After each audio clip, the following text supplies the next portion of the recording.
Hello, welcome along. With the speed of Andre Villas-Boas storming out of a club when he's not quite happy, we are back with another Chairboys Live, Tuesday the 2nd of February. My name's Dan Simpson. Thank you very much for watching.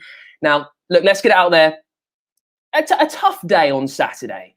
Very competitive in the first 45. At half-time, I and many others around me thought that we might go on and nick it. Sadly, that's not exactly what happened. But it's at home, Birmingham tonight. Birmingham City, a 7 o'clock kickoff with the perfect chance to put things right. 22 games left, 15 points on the board. It's all to play for. Now is the time to get going and to make everything count. And it's been a busy few days here at Adams Park. Contract extensions for key players. We'll talk about that in just a sec. Jordan Abita through the door on the Friday. Namdi off a ball, returning on deadline day. They both make the starting 11 this evening. It's all set up for a barn burner under the lights on your sofa at home to Birmingham City. It's a 7 o'clock kickoff. Go and get your iFollow passes now. And we'll keep you busy for the next half hour or so. It's a busy show tonight. We'll chat to a player who's played for both sides, started his career at Wycombe and went on to lift a trophy for Birmingham. That's on the way. Also, we'll chat to a championship expert.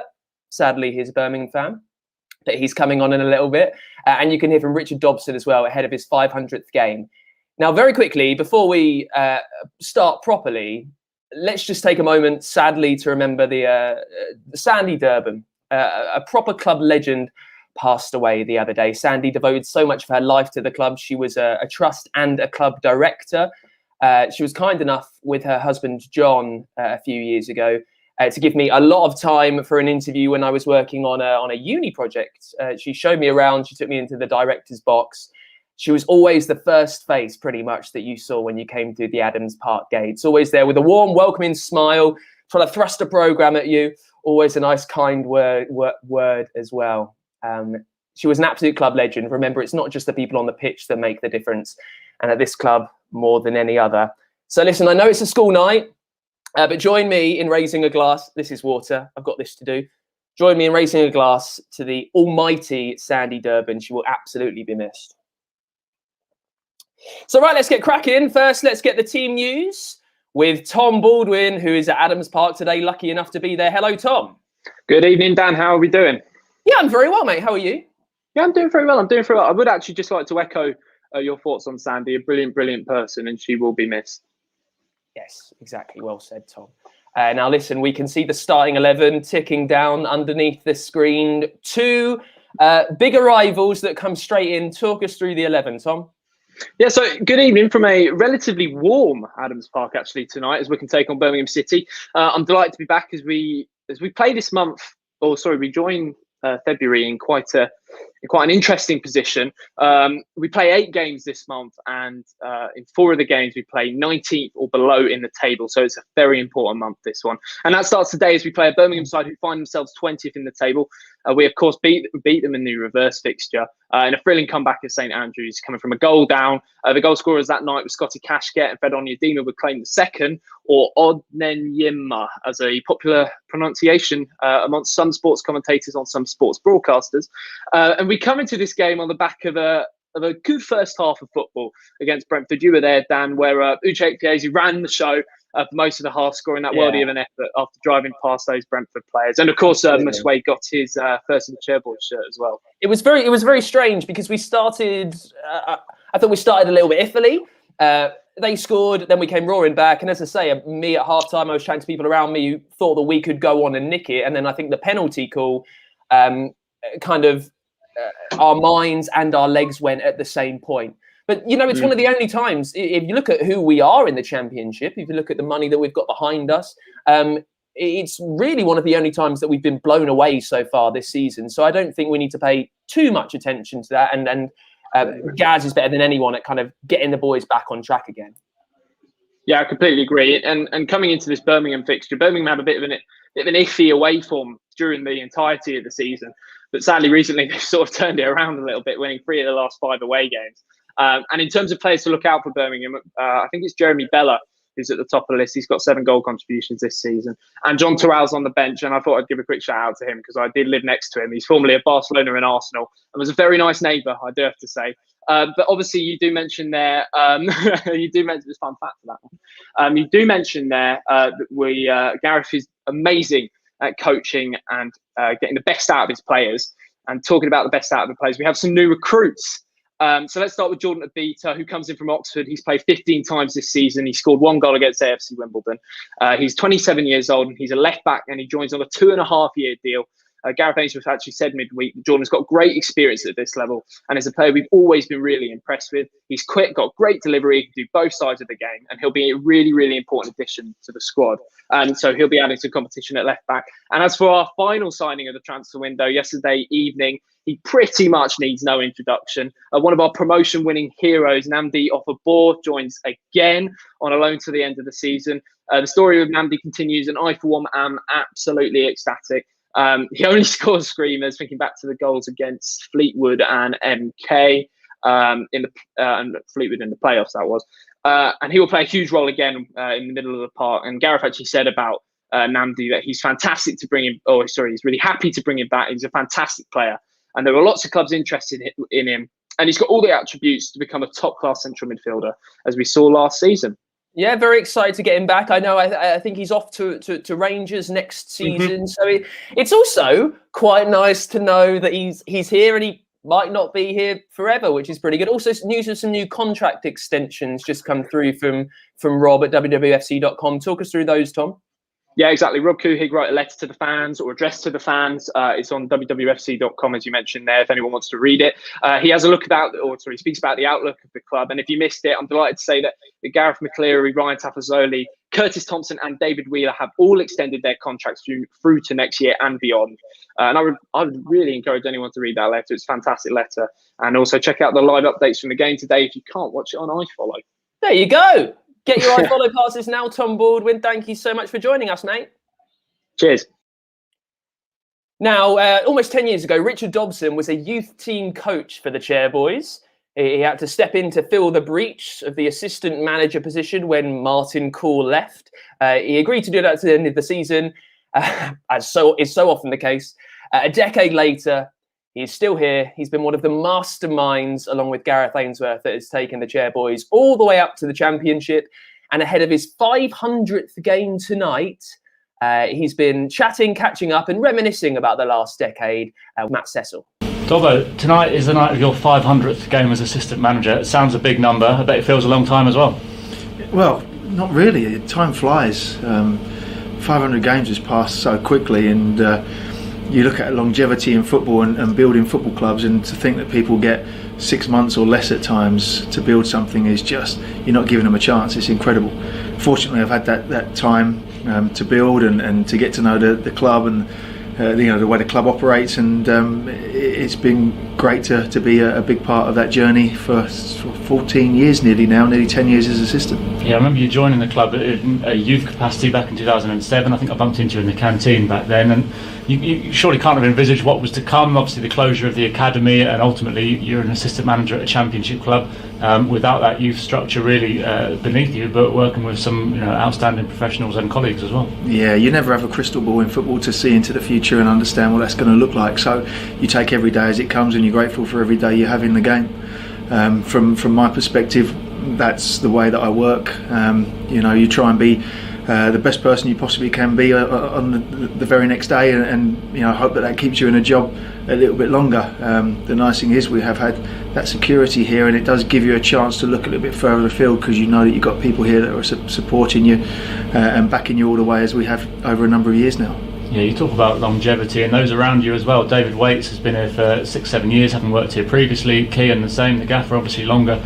It is a very tight-knit group, isn't it? And you've been on that journey together. Yes, of course. Familiarity and getting to know each other as intimately as we do now obviously breeds a little bit of security within the group. We know everyone's got each other's backs here.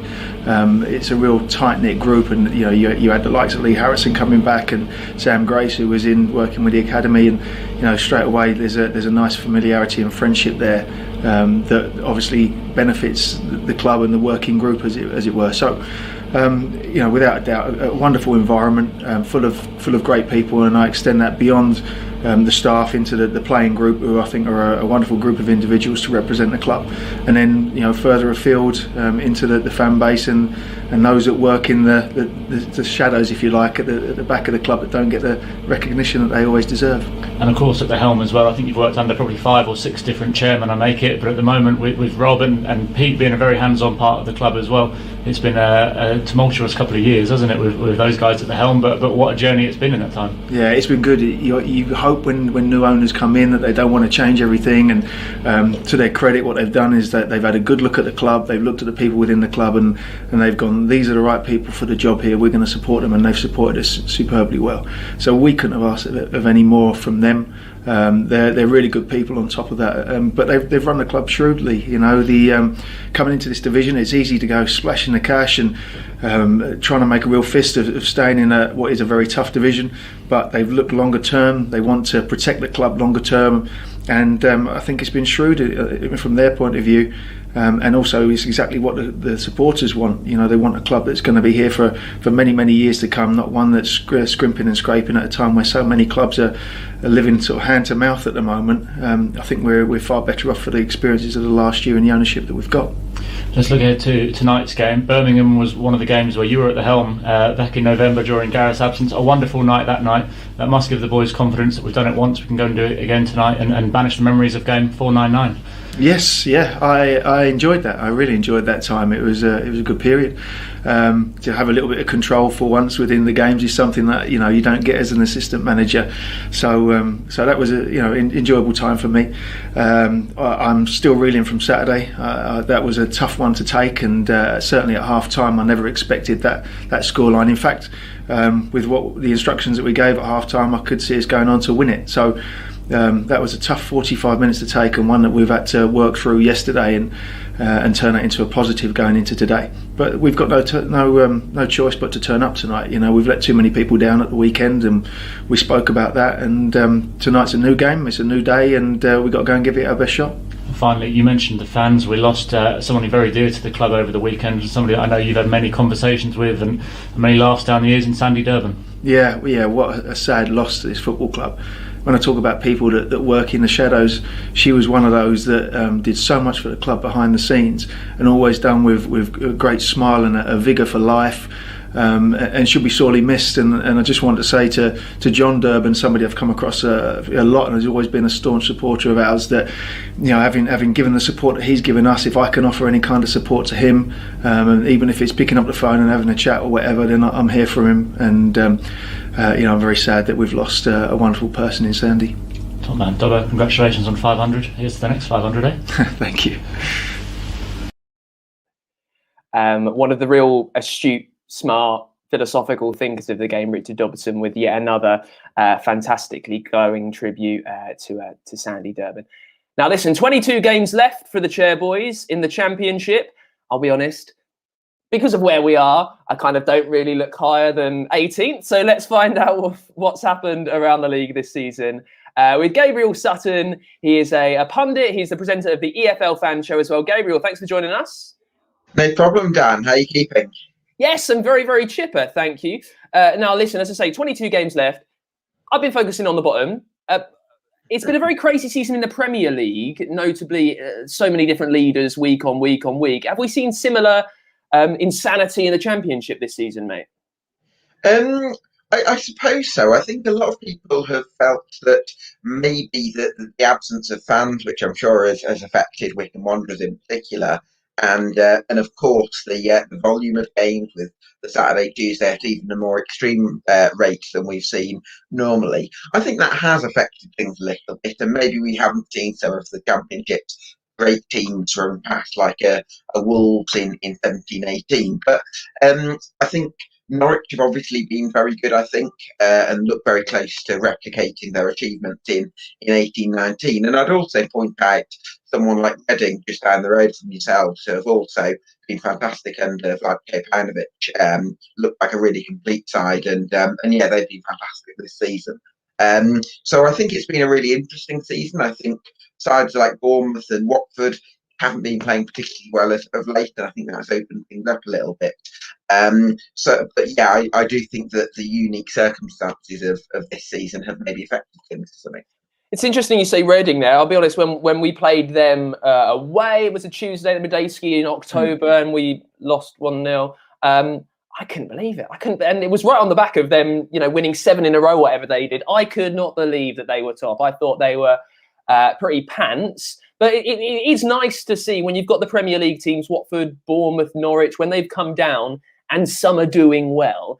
It is nice to see these dark horses that kind of come from nowhere. We do see it every season in the league.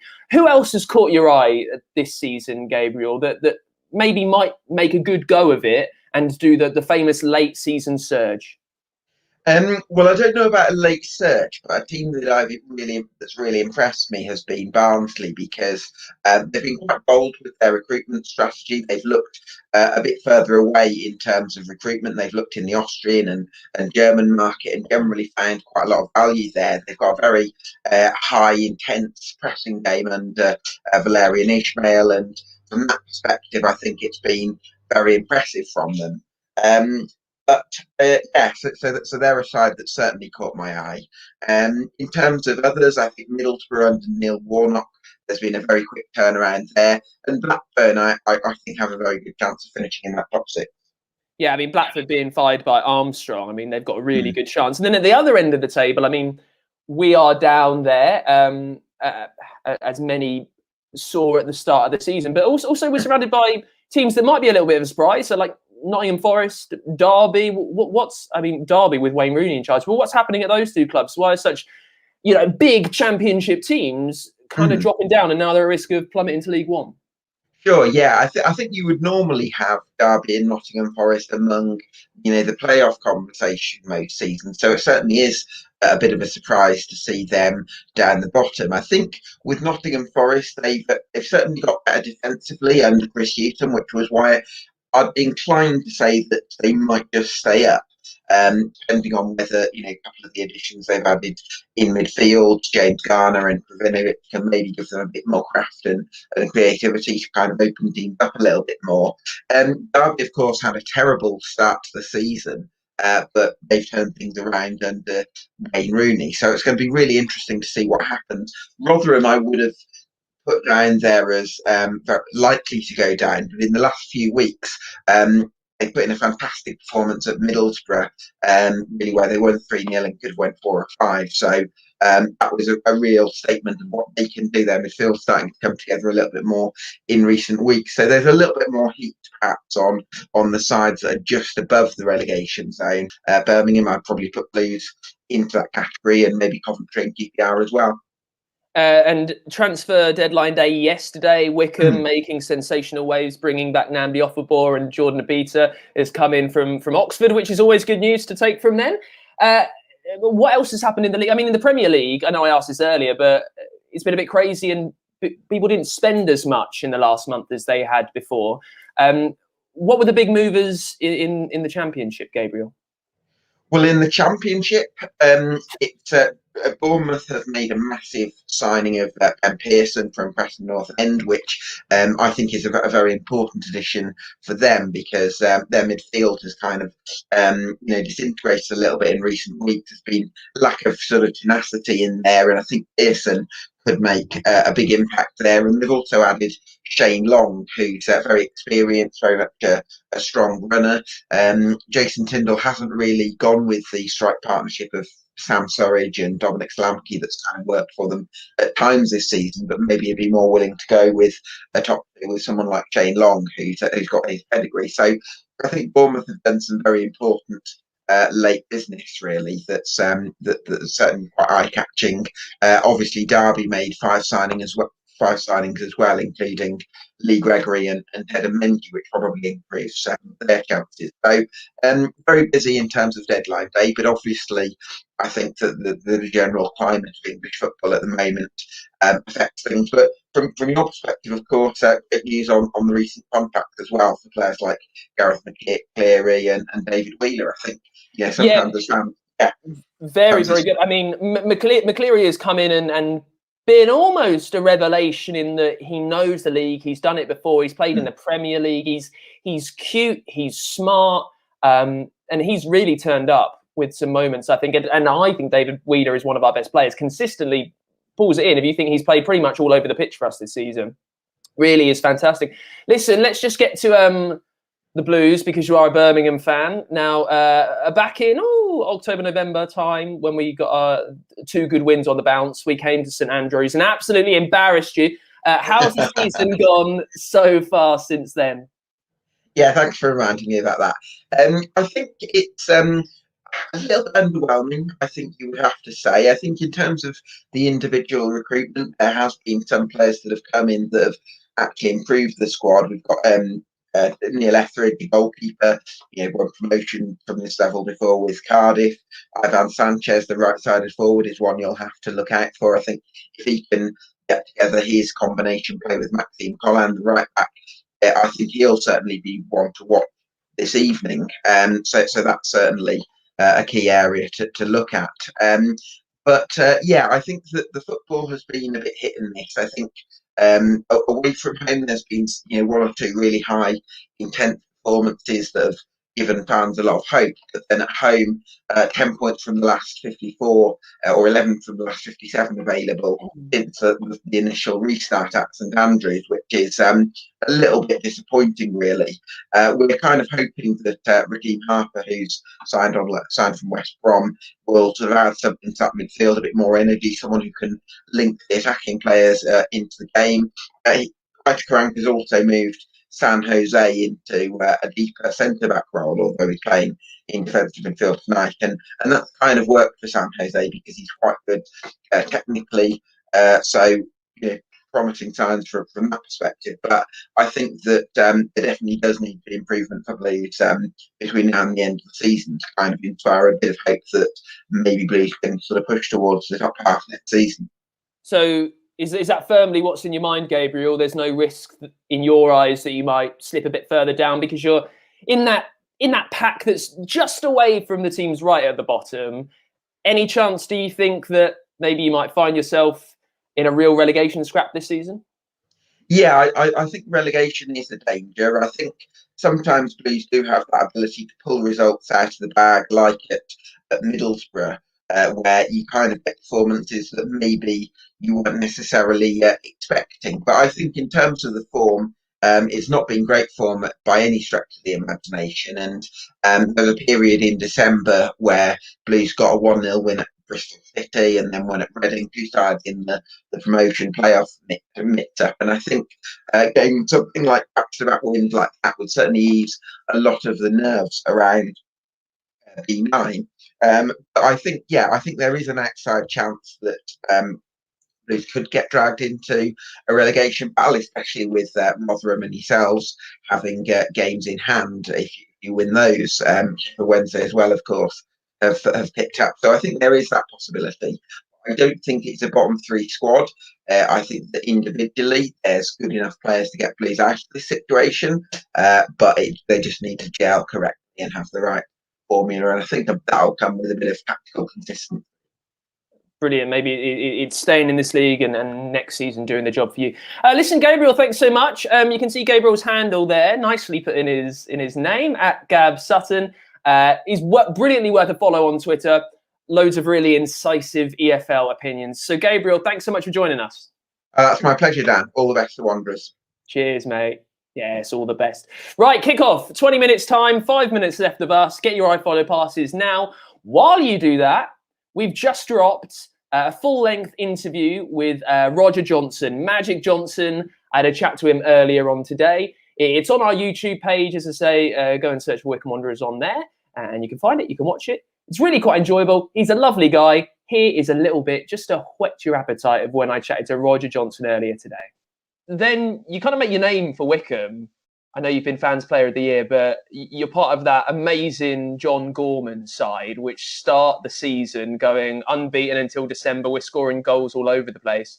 What was it like being in a team as a defender that's so focused on attacking? Yeah, well, that was the thing with John Gorman. It was he's one of the best coaches I've played under. He loved it. He loved the lads, and he was all for that. A bit hard work and body on the line, but also the attractive kind of football. So yeah, it was a huge transition from what Sanch was like to what Tony Adams was like, and then obviously John Gorman with a totally different philosophy. But I loved every minute under John. He was just a great manager, great coach, and great guy, to be honest with you. But yeah, it was a tough transition from going from so sort of rugged and defend to right, let's try and play football and do the defensive side of it. And you were probably part of the most successful and strongest Birmingham side for the last few years, really. Talk us through finally making it to the Prem. Yeah, superb. Again, look, I loved every minute. It was similar. Cardiff was similar to Wycombe. I loved it. The 3 good years, Player of the Years. It was all very similar to what happened at Wycombe. And I was ready. I felt like I wanted that challenge. It was no good a time than any, really. I had to go. I was right at the top of my game. So when they came again, it was a no-brainer. Again, tough pill to swallow. I was so settled at Cardiff, but look, the goal for me when I set out as a 16-year-old at Wycombe was look, get to the Premier League. That's been my lifelong dream. So when it happened, yeah, part of me was gutted, but part of me was the excitement levels were through the roof. And he formed a good squad. Alex McLeish, took a gamble on me, took a gamble on Scott Dan, brought Stephen Carr out of retirement. The big man up front, didn't you? Zigic up front as well. You set him up in the League Cup final, didn't you? Yes, indeed, yeah. So, yeah, I mean, he formed a great squad and we had a great camaraderie amongst ourselves. We knew what we were about. Look, we weren't the greatest team passing-wise, but we knew how to... We were hard to beat, and that was us. And that first season, we finished 8th in the league and beat all the top 6 at St Andrews. Went on the longest run ever of not losing a game, 17 games in the Premier League. So yeah, that was brilliant. And I've been doing loads of things lately, actually, the last few weeks, because it was the 10-year anniversary of the final. So I've been on with Birmingham, doing a load of Zoom calls with the players that played. Can't believe it's bloody 10 years. But where does it go? So yeah, I'm very fond of Birmingham. Now, I've always wanted to ask a footballer this, and chatted to a few now, and have never remembered. Do you remember the chant that the Wycombe fans would sing to you from the terraces? Yes. Massively under pressure. What's been the most... One Magic Johnson, I'm sure it was. Yeah, one Magic Johnson. Yeah, there's only one Magic Johnson. Yeah, I think it would have been that. That was it. I'm sure it was. Well, aside from that then, any other memorable chants that you remember? And anything a bit more creative than one Magic Johnson? That was kind of it for me, I'm afraid. No, look, the fans loved me and I loved them. Like, I've got Player of the Year 3 years running, I think. So that I've always wanted to come back and get involved in some aspect. So this is great. So when Matt texted me and said, can you do a bit? And I've been waiting for a chance to come back and speak. I'd love to come to the ground if there's anything going on there. I owe Wycombe everything, really, and Sanch giving me the chance. Gary Goodchild, Ada Cole getting me in the first place in the youth setup. But yeah, such fond memories of Wycombe. 7 years I spent there and loved every minute of it. Now, we play your other old club, the Blues, tonight, both towards the bottom of the Championship. What are you expecting to see from the game? What have you made of both seasons?